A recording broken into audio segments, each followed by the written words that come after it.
Hello and welcome to this Encore episode of the Psychology Talk podcast.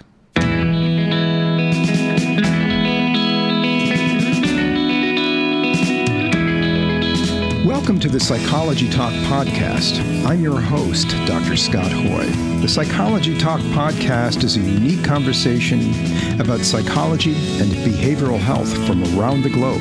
We help you expand your knowledge by connecting you in conversation with experts in the field. Topics include hypnosis and mind-body treatments, breakthroughs in neuroscience and psychology, social and ethical considerations of behavioral health and psychology, and international trends in mental health and wellness. While you're listening, please take a moment to subscribe to us and give us a like or a review. It helps us to grow and continue to provide you with quality information and interviews. And now, here is the episode. Hello, everyone, and welcome to the Psychology Talk podcast. Today, my guest is Dr. David Spiegel. Dr. Spiegel is the Willson Professor and Associate Chair of Psychiatry and Behavioral Sciences, Director of the Center on Stress and Health, and Medical Director of the Center for Integrative Medicine at Stanford University School of Medicine, where he has been a member of the academic faculty since 1975. He was the chair of the Stanford University Faculty Senate from 2010 to 2011. David has more than 40 years of clinical and research experience studying psycho-oncology, stress and health, pain control, psychoneuroendocrinology, sleep, hypnosis, and conducting randomized clinical trials involving psychotherapy for cancer patients. Today, he will be discussing a new interactive hypnosis application, Reveri. Dr. Spiegel, welcome to the show. Thank you, Scott. I'm delighted to be here. All right. Well, maybe you can, not everybody in the audience knows about your background, especially in the hypnosis world. Maybe you can talk a little bit about that to whatever degree you'd like, and then we can talk about the application, which is cool. Thank you. I'm glad to do it. Hypnosis is something of a genetic illness in my family. My father, Dr. Herbert Spiegel, late father, learned about hypnosis when he was studying to be a psychoanalyst and psychiatrist, and was taught by a Viennese refugee, Gustav Schaffenberg, who had learned about hypnosis because he had a smallpox scar in the middle of his forehead. And he did forensic psychiatry and discovered when he was interviewing prisoners that they would suddenly sort of tilt their head to the side and close their eyes and act in a strange way. And they were shifting into hypnotic trances. So he got interested in it, volunteered to teach young army doctors how to use it. And my father wound up using it in combat in North Africa, helping people with acute stress reactions and with pain control. And when he came back, he was warned that a good psychoanalyst would have to give up hypnosis because that's what Freud did. But he had a terrific supervisor, Frieda Firm-Reichmann, who said to him, "Herbert, I don't know why you're so precious about your reputation at this stage in your career. You're going to teach a course on hypnosis at the Institute, and I know you're going to do it because I'm going to take it." And so he wound up continuing to do hypnosis and doing psychoanalysis, but he discovered after about 10 years that he seemed to be getting better results with these relatively infrequent hypnosis sessions than with daily psychoanalysis. And so he developed that more and more, and the dinner table conversations were pretty interesting. I occasionally would get to see him make a film of a patient with hysterical pseudo-seizures who could start and stop the seizures with hypnosis. And so when I got to medical school, I signed up for a hypnosis course with Tom Hackett at Mass General Hospital. And the first patient I ever treated, I will never forget. I was doing a pediatrics rotation at Children's Hospital in Boston.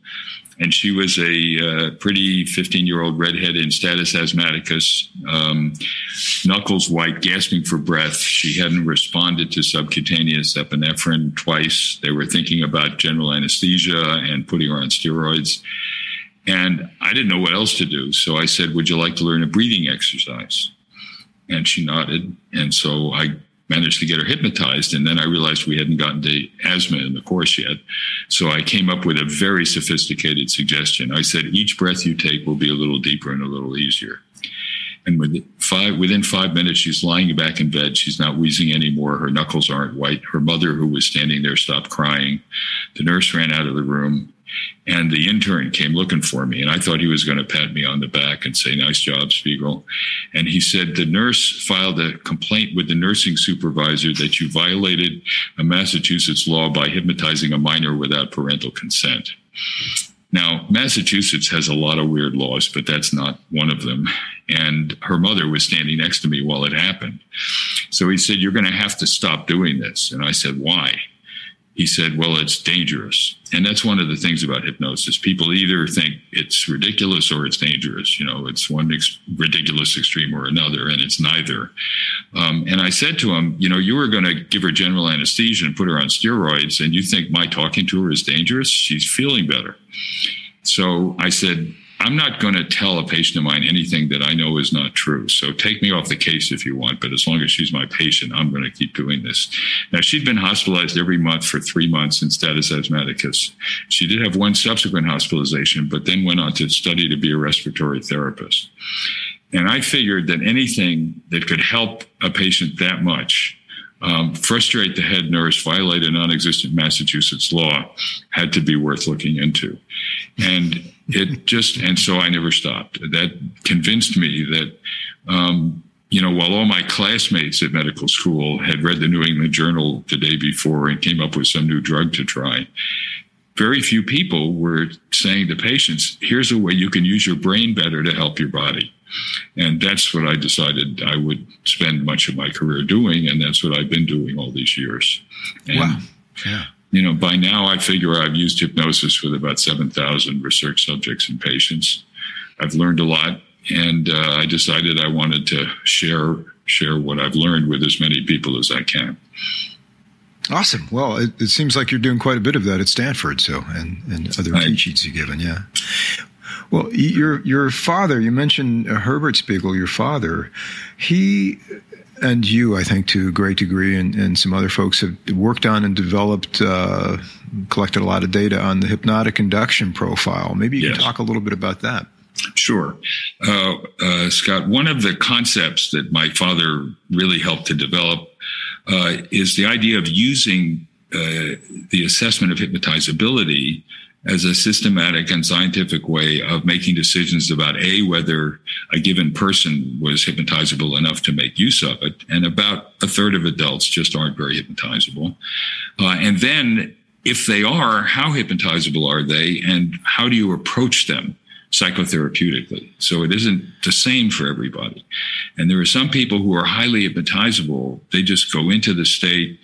They immediately feel the psychophysiological effects, and they're basically saying, "Tell me what to do and I'll do it." There are other people who are less hypnotizable who can get a lot from being in the hypnotic state, but it has to be a kind of cognitive experiential negotiation where you explain to them why they're doing what they're doing. You get them to agree on the strategy, and you become a kind of partner with them in exploring their hypnotic potential. And both can be effective, but they're different approaches. And so the idea is to use this 5-minute assessment of hypnotizability, which I've done thousands of times, and we can do it remotely now. We published a paper recently on how to do it using Zoom. And it's a quick and reliable way of determining how hypnotizable someone is, and it's also a learning experience for the patient, because the idea is hypnosis is not really doing something to someone. It's not they're losing control. It's teaching them what their capacity is and how to make the best use of it, how to control their own hypnotic experience. Mm-hmm. We have a paper in Scientific Reports that just came out in which we studied the idea of hypnosis as cognitive flexibility. What people fear of being, suggestibility, somebody being able to take control of them, is really a sign of their ability to absorb and affiliate with new points of view. And that's a good thing. Now, you can absorb and affiliate new points of view that aren't very good, and that's a problem. But you can also be more open to a different way of approaching a problem. And so combining that ability with a good therapeutic approach can be a powerful tool. Okay. Well, yes, certainly cognitive flexibility is what psychotherapy in general is trying. You could say that's a meta goal, right, for all psychotherapy, no matter what umbrella you find yourself under. Yes. And so being able to kind of rate that in a person probably means that you can kind of it would be helpful to rate that for general psychotherapy as well, like to be able to see how amenable a person is, how open a person is to experiencing, so to speak, new possibilities. That's absolutely right. But being sort of in tune with, in sync with their cognitive style can help you make the most of the therapeutic opportunities. And I agree with you that it doesn't necessarily have to formally involve hypnotizing someone, although you can get there faster sometimes if you do. Yeah.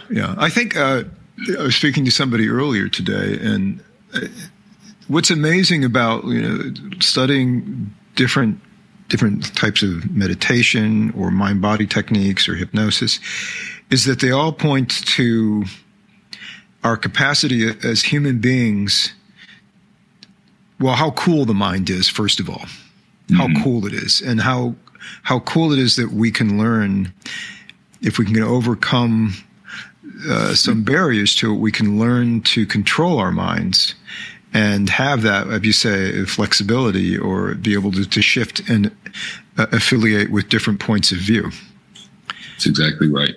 And that's a tremendous opportunity, and one that we don't take nearly enough advantage of. Yeah. I think that maybe we're, like the other thing I mentioned earlier in this conversation was that maybe what we're doing is we're moving away from or towards at least maybe a decade of the mind rather than a decade of the brain, where you're getting down to the granular parts of things, but you're like trying to see what can people do, I like that idea, and I think you're exactly right. Our major evolutionary advantage as human beings, other than the opposing thumb, which is a good thing, is the size of our brain and all the things we can do with it, but it doesn't come with a user's manual, and so a lot of times we don't realize what we can do with our brain. And we also have this kind of, just as you said, let's transition from brain to mind, and they're both important. We have this sort of bottom-up idea in medicine that the only way to fix things is incision, injection, or ingestion. We think of the body as a kind of car where you find the defective part and replace it or fix it and do it from the bottom up. But the control systems we have in our brain are truly amazing, and we can use them a whole lot better than we usually do. And, pain is a perfect example, where pain is a combination of something going wrong in your body and the way the brain interprets that information. And you can control it from fixing the broken leg, or you can do it also from changing the way you experience the sensation. And for your listeners, one simple example now is if you're sitting or lying somewhere listening to this terrific show, you have sensations in your bottom touching the chair or the bed that you're lying on, but hopefully you were not aware of that until I brought it to your attention. And if you were, you're welcome to listen to a different show. Mm-hmm. But most of the time, our brains are constantly helping us to filter in or out information and changing how it feels. Not just how much attention you pay to it, but what you're feeling.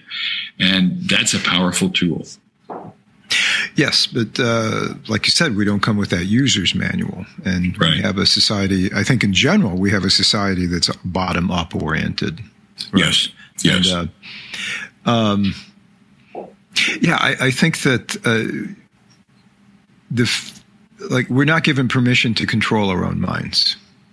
Right. And bodies, yeah. Yeah. And we don't need permission, but we often don't think of it. So it's a matter of not beginning to explore the possibilities of how we can use our minds to better manage our bodies and experience things better and differently. Absolutely. You're speaking of top down and bottom up. I mean, it's kind of like the in psychotherapy or even behavioral science, the idea of like outside in versus inside out change, right? Doing something differently so that you can see that it's not going to kill you to go ask somebody to dance or out on a date or to do certain things, right? Sort of exposure to something that you're really worried about, and then realizing there was nothing much to worry about and you can do it. Yeah. It'd be outside in, inside out kind of, yeah. Yeah, I think that's right. And the fun thing about hypnosis is it's more intense and it's faster.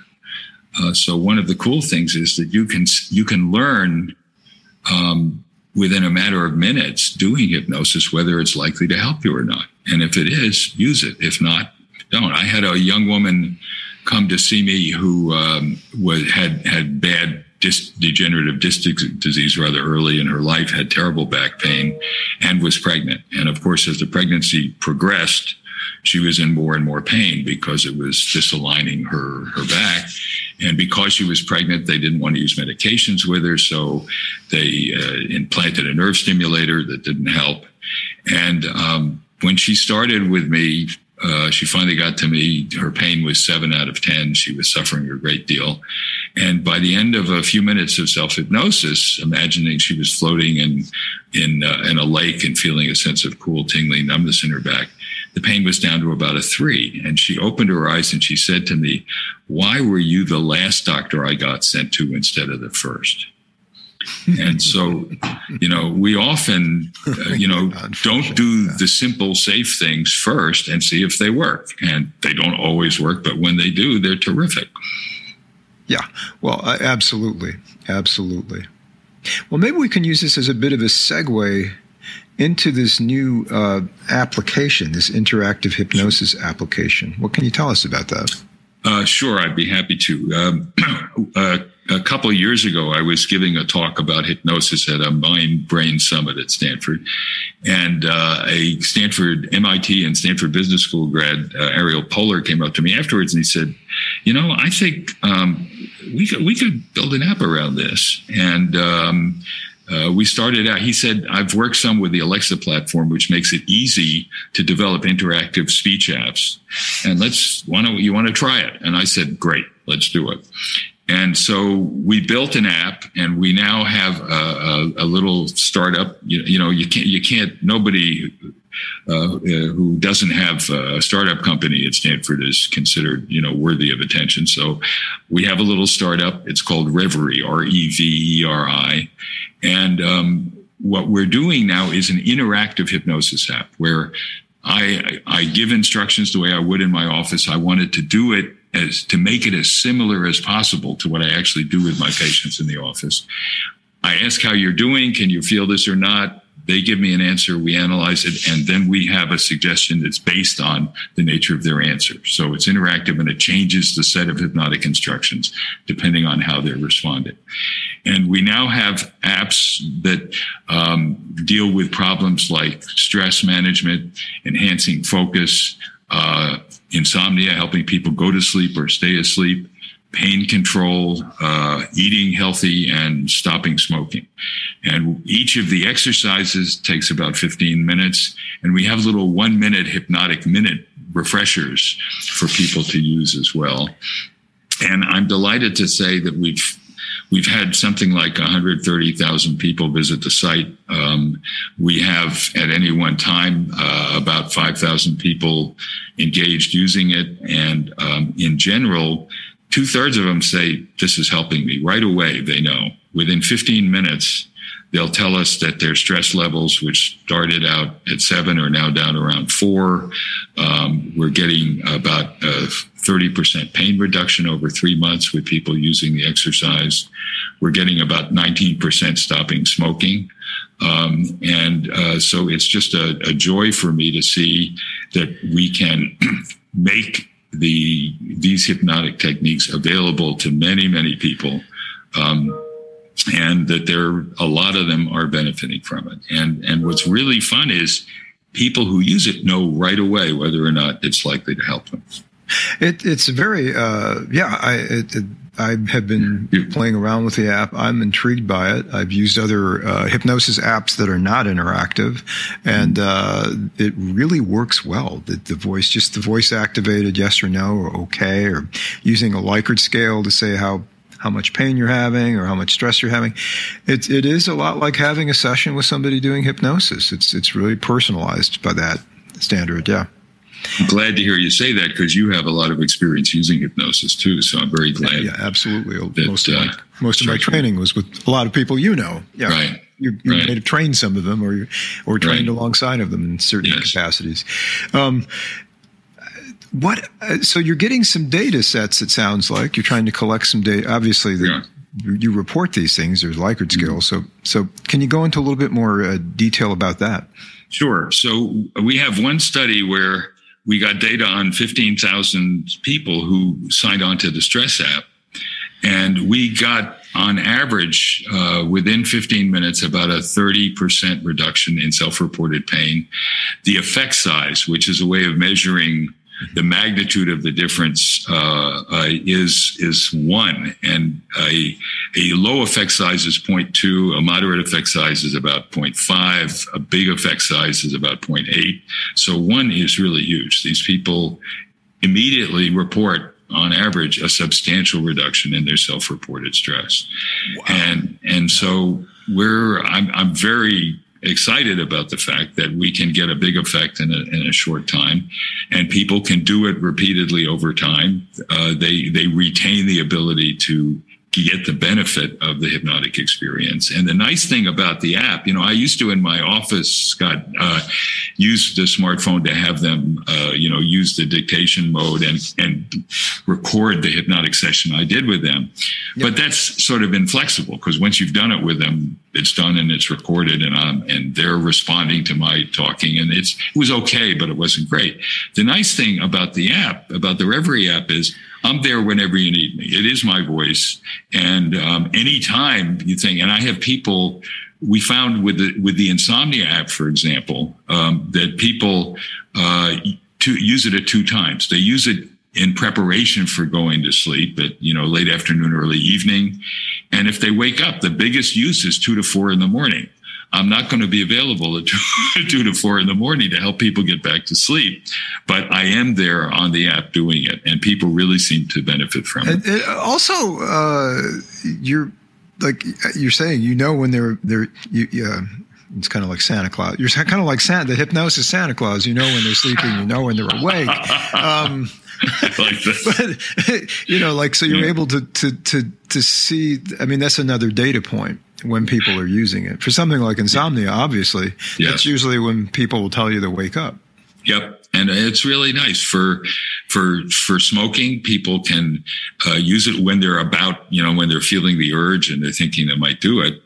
They can sit down, go into the state of self-hypnosis, and say to themselves, for my body, smoking's a poison. I need my body to live. I owe my body respect and protection. So they don't fight the urge to smoke. They focus on respecting and protecting their body. And I'm there to tell them that anytime they need it. And so that availability of the right exercise for the right problem, same for people with eating. We get them to sit down before a meal and commit themselves to eat with respect for their bodies, to feed their body the way they'd feed a child or a pet. Yeah. Well, I think that I would like to touch upon a little bit about the induction, which is just a smidgen of that hypnotic induction profile with the 3 simple steps. But one of the steps is levitating your arm. Right. But it's a very direct command.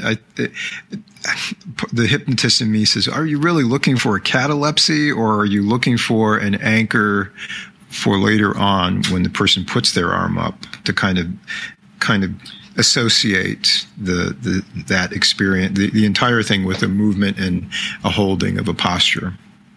Part of it, it's a very interesting question. And part of it, in the classical hypnotic experiences, it is you sort of try to get the person to the point where the hand is up there. If they pull it down, it just wants to go back up by itself.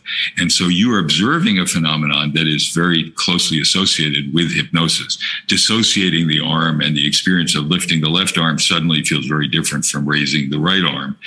But it's also a discovery experience for the person themselves. You're saying, look, what in a few minutes you were able to do to your perception of an experience of your own body, that you could make your left arm feel so different from your right. And the nice thing is you have the comparison.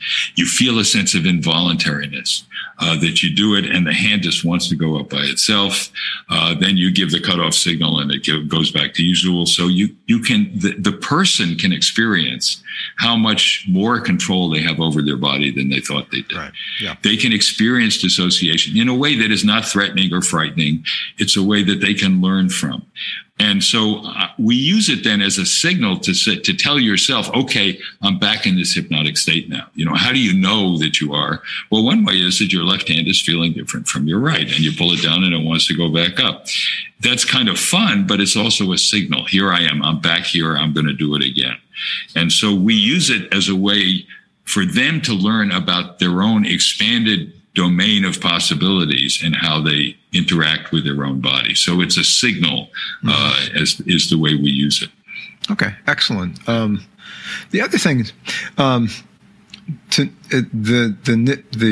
the arguments. I think the arguments are done over the type of language styles, like paternal or maternal language styles or permissive language styles.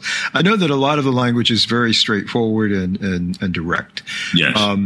Have you thought about have you had any feedback about that, or do you care? I mean, you might not be in the crowd that cares one way or the other about that. I understand it, and there are different ways of doing it. And you're absolutely right in the way you characterize our style. It is rather direct. Yeah. I don't have people count upstairs and downstairs and all that stuff. I don't take a long time doing it. And this is where the concept that my father introduced into the clinical world of adapting, there were laboratory measures of hypnotizability, but saying, look, I think a lot of the long hypnotic inductions are really a kind of imprecise way of measuring hypnotizability. So you see, can she respond to this or not? And then let's try something else. And it can take you 20 or 30 minutes just to go through all of that stuff. Whereas I think, and I've watched, the great Milton Erickson's tapes and all that, and I've watched him work with very and with not very hypnotizable people. And I think the money in this is in assessing how responsive the person is and meeting them where they're at, not trying to talk them into a hypnotic experience they're never going to have. And so I think the best thing to do is do it briskly and quickly, see how they can respond, and work with whatever level of response they've got. And you're not going to make a whole lot of difference by taking another 20 minutes. And you make the hypnotic process a whole lot more cumbersome and time expensive than it needs to be. And I think one of the real advantages we have is people will know within 15 minutes whether this is going to help them. And if it is, great. And if it isn't, fine, do something else. And to me, you're giving away one of the greatest advantages of hypnosis if you make it into a longer and more cumbersome process than it needs to be. Okay. Oh yeah. Yeah.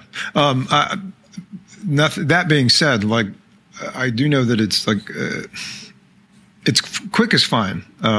Yeah, I don't think, I think that you can probably speed, even if you're going to use permissive language up or try to kind of elicit and figure out how they like to do things. You could probably do it a lot faster than some people do it.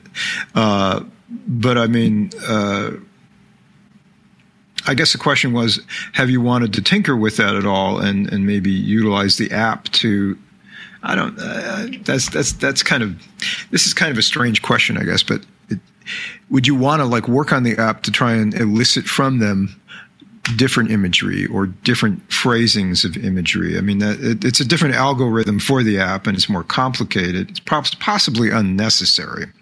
Well, I would say that where we do the tinkering has more to do with the therapeutic approach than with the induction itself. So my feeling is do the induction quickly, but then, so for example, in the pain app, we have 4 different ways of trying to modulate your pain. Mm-hmm. And one is to substitute a different sensation. So rather than focusing on the pain, focus on a sense of warm or cool, tingling numbness and filter the hurt out of the pain. Or we have people use dissociation. Just say, go somewhere else, leave your body here.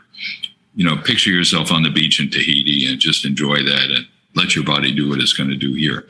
The third is developing a sense of compassion for your body, because people get frustrated and angry with their bodies. Why are you making me so miserable? And if instead you think of your body as a child who's been injured, you wouldn't get angry at the child for being upset and being in pain. Don't get angry at your body for being in pain. Instead, be sympathetic and supportive. And the fourth is trying to manipulate the pain, move it around, think of it as an oily substance and see if you can modulate the experience. So where we do the experimenting, Scott, is more in the domain of the psychotherapeutic approaches, and that's important. And I might mention for the listeners who are interested that if they want to try Reveri, it's Reveri on the App Store. You can download it. At the moment, we're building an Android app, but we don't have it yet. We expect to have it by the fall. And you can also get into it on the web, www.reveri.com. So we welcome people to try it and see how they're doing. The first week is free. You can try it and see if you like it, see if it's going to help you or not. I have to say, I'm rather impressed with it. It really, I think that you and the team have done a bang up job with it. I think it's great. And thank you. I will probably recommend it to patients and others who are interested in having something at their avail in their arsenal, if you will, or their tool belt of mind-body techniques. Thank you. I'm so glad to hear you say that. I really appreciate that coming from you, especially.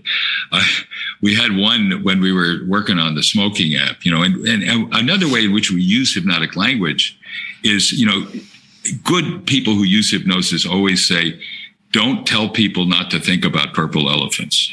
That's what they're going to think about. Focus on what you're for, not what you're against. And so I don't tell people to stop smoking. I say, for your body, smoking's a poison.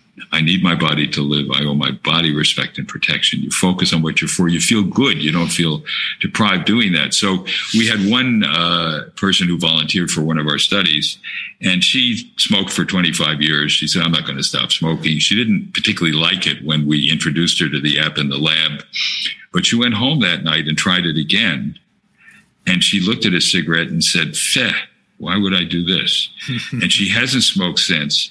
And she said to us, "This is some kind of crazy-ass voodoo shit." And she said, and I mean that in a good way. She said, "My friends can't believe I stopped smoking." And she's now going around getting her friends to stop smoking too. So when you connect, you really connect. And it was, I love watching the surprise in people when they discovered that they could do something they thought for sure they couldn't do.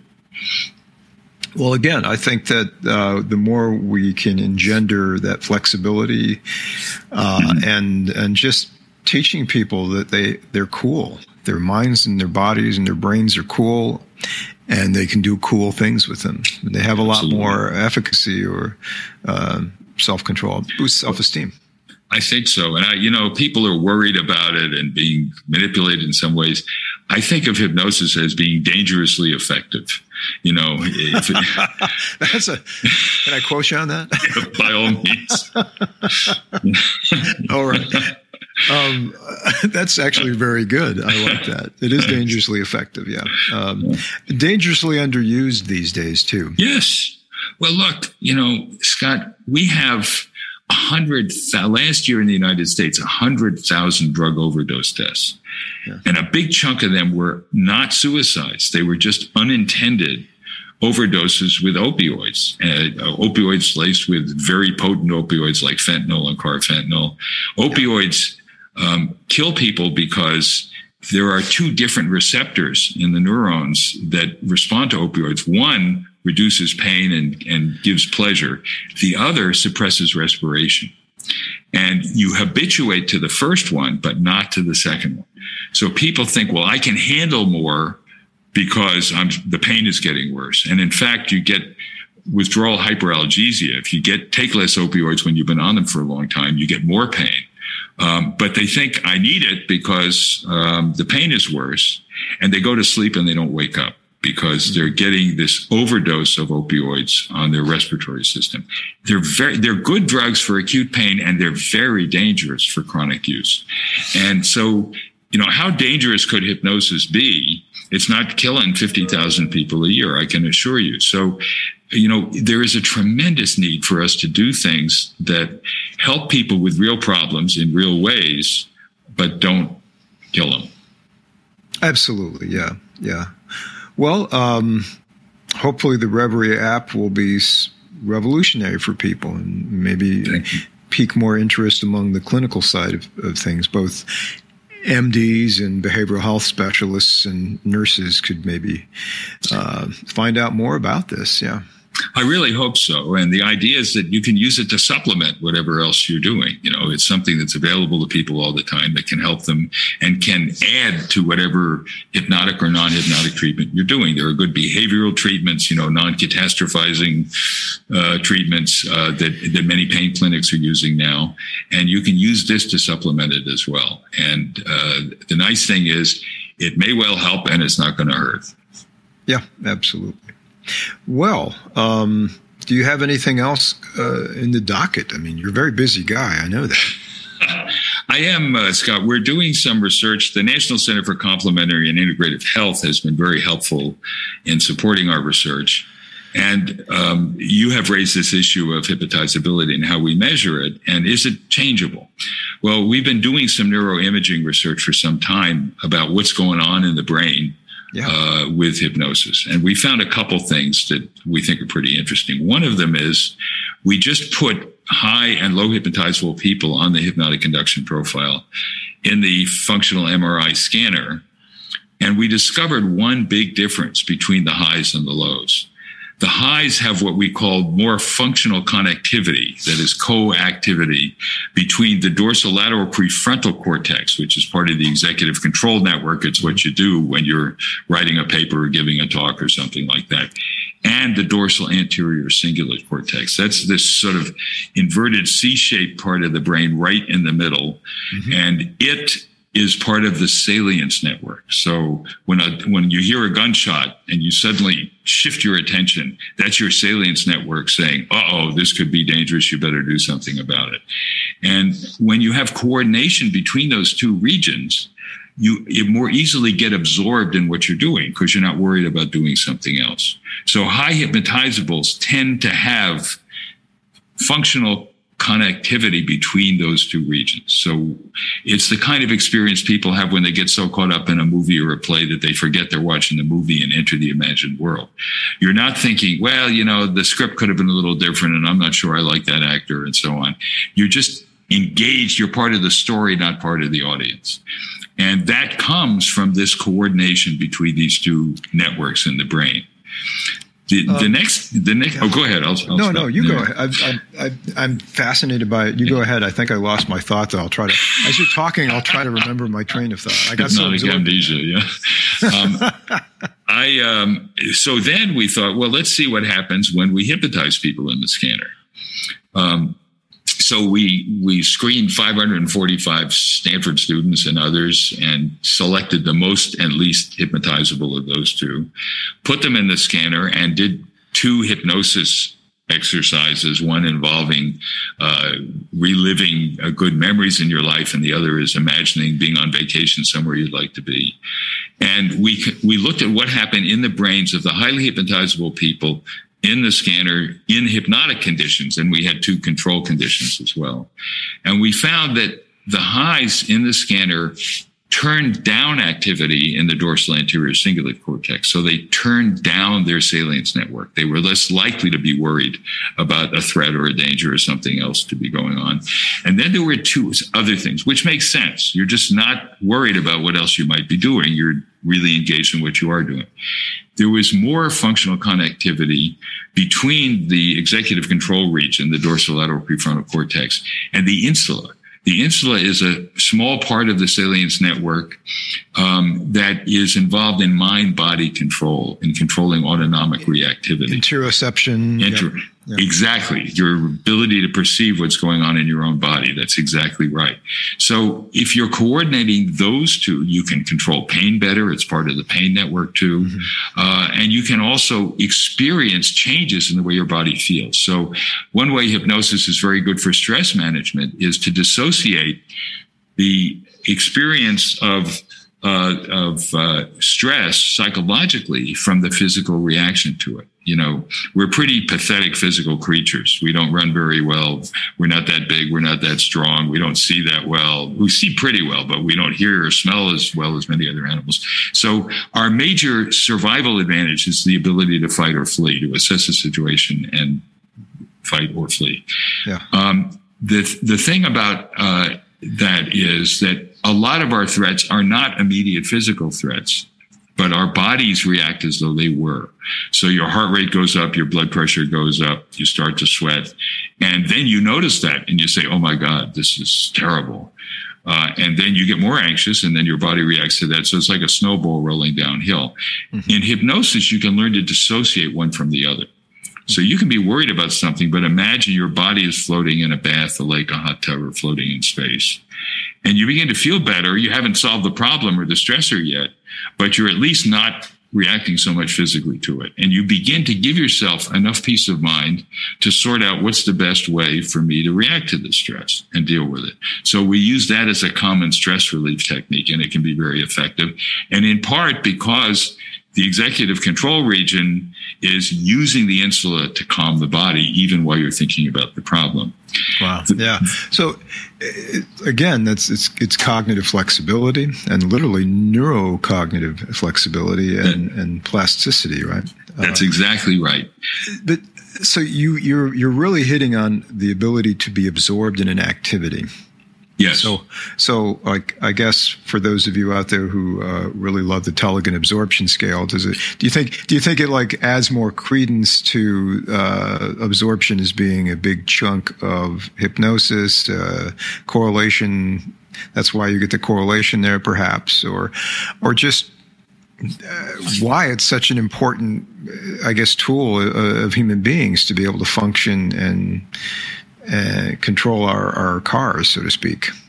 That's exactly right. And I knew Auke Tellegen, who developed the absorption scale, and he was puzzled by the fact that hypnotizability is a very stable trait. It's as stable as IQ in the adult lifespan. There was a study done.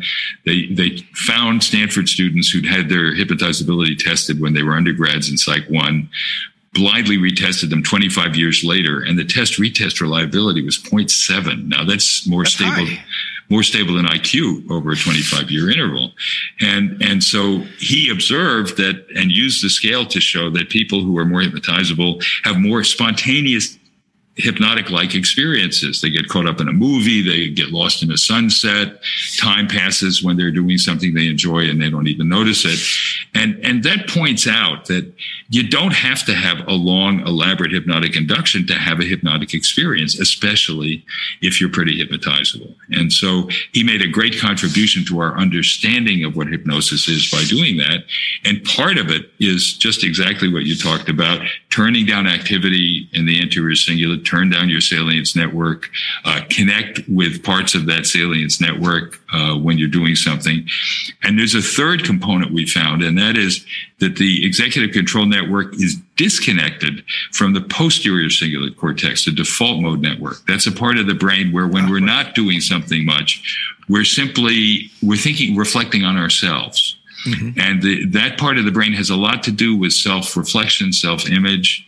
And it's why it's part of the cognitive flexibility in hypnosis. You're less worried about what it means that you're doing it. You just do it. And that's a part of the brain where activity is turned down during mindfulness. That Judson Brewer at Brown has shown that you reduce activity in that region when you're being mindful. And you're supposed to lose self-absorption when you meditate. And so that kind of makes sense. It's related to meditation, but it's different.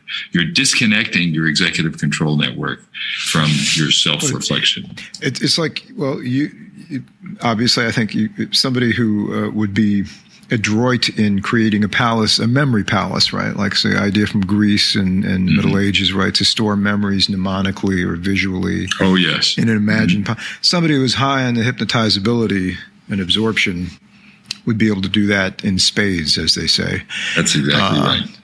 Yeah. Yep. So, and these are things that we've lost, largely because of the top down kind of attitude towards reality. Keep it in a book, put it on the internet, right? That's right. No,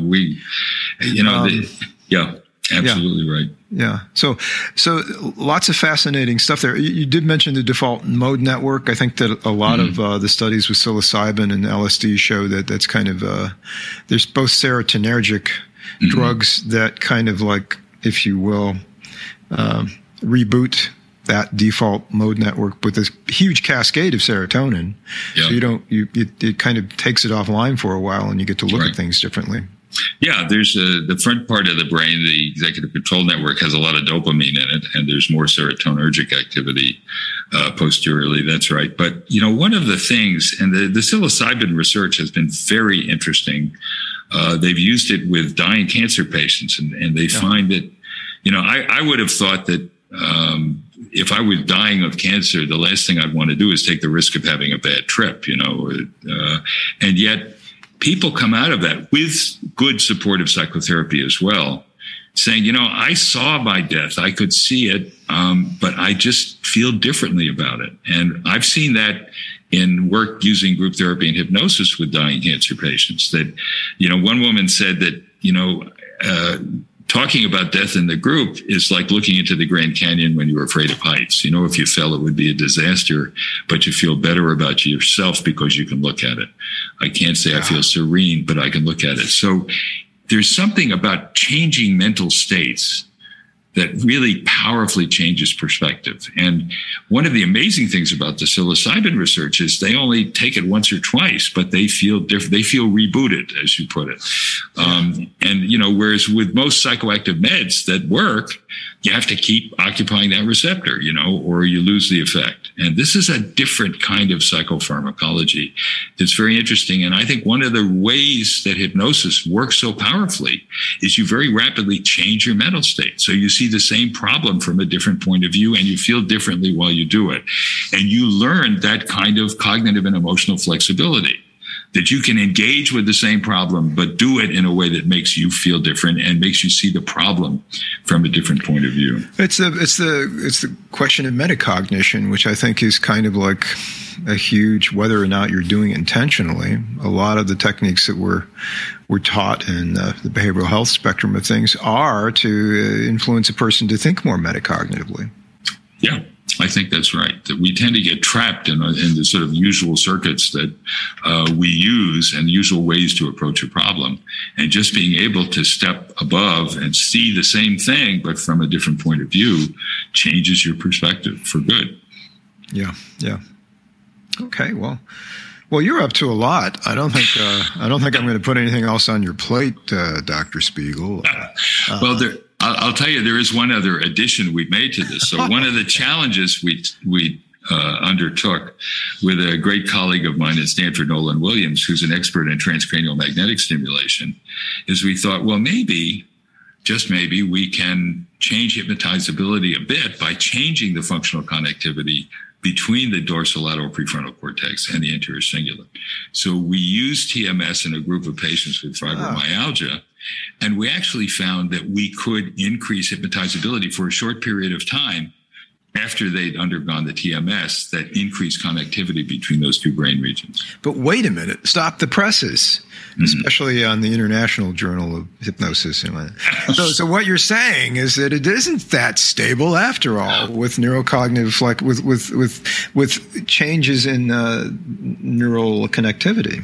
Well, that's right. And we have the guy who was the first author on the cognitive flexibility paper, Afik Fireman, and I are working now on a paper showing that we could increase hypnotizability in 45 minutes more than it increases over 25 years in that earlier study. Now, it didn't remain. It wasn't something that we reset it and they're all more hypnotizable now. But it was a proof of principle that if this is the right circuit and you manipulate that circuit, you can change the way the circuit functions, at least for a short period of time. Well, this is kind of out of the blue, but I think Charles Tart, didn't he have a paper or two about that where he said, this didn't make sense. This is a stable trait, but I'm seeing a fluctuation in depth of trance and potentially hypnotizability. Right? I mean, this is something that we've had evidence of even without MRIs or TMS. Well, yeah, Charlie Tart was very interested in altered mental states and in drugs that induced altered mental states. And we still have a way to go. But I think at this point, what Dr. Williams and I think we've done, and Dr. Fireman, is we've at least, it's proof of principle that this circuit is involved. And if you change the way it functions, even transiently, you can change the degree of hypnotizability. And one idea is that it might be we will couple TMS with hypnosis at some point to enhance pain control. Yeah, I'm wondering, I know a number of patients who have alexithymia, which is, they think now is more connected to problems with the insulae.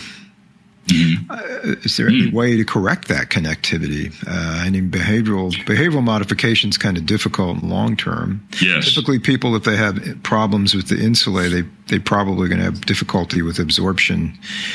Under the rules of hypnotizability, that's what I've kind of noticed clinically. I'm just wondering.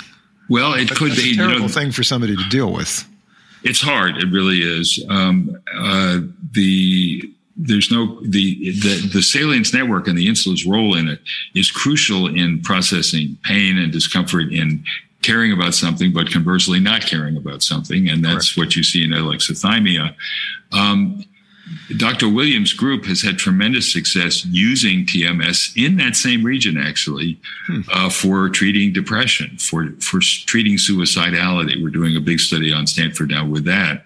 And we actually have a TMS machine in the emergency department. So people who come in acutely suicidal now get TMS treatment. And sometimes within hours, they feel better. Sometimes it takes more treatments over more time. But intensive stimulation of those particular brain regions may actually have an effect on the parts of the brain that modulate how much you care or worry about something, how depressed you are, and how suicidal you are. So I think it is a brave new world in psychiatry now where we can do this non-invasive neuromodulation and make a big difference in how our brains work. Wow. That's exciting stuff, all of it. Yeah. It's fun. Well, I want to again reiterate that the app is called Reveri. And where can people find it? They can find it by just go to the App Store, look for Reveri, Reveri, download it and open it up. And you'll see how to use it. You'll see the types of problems for which it can be helpful. Give it a try, see if you like it, and if it helps you. We're very excited about seeing if we can help people remotely in a way that so far our studies show is happening.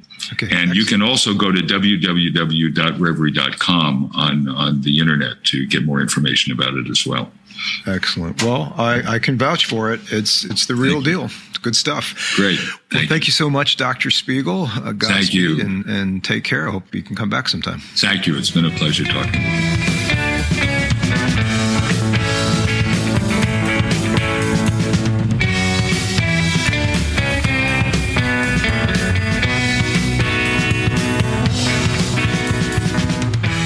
Thank you for listening to the Psychology Talk podcast.